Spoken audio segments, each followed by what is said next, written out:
To wash the washable dust bin, press on the bin release button and remove the bin. Press on the bin door release button and empty the debris in a trash container. Remove the filter from the side of the bin and tap it to clean. Rinse out excess debris with warm water. Let the bin air dry.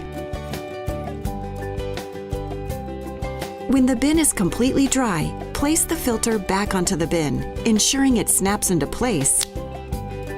Then put the bin back in the robot.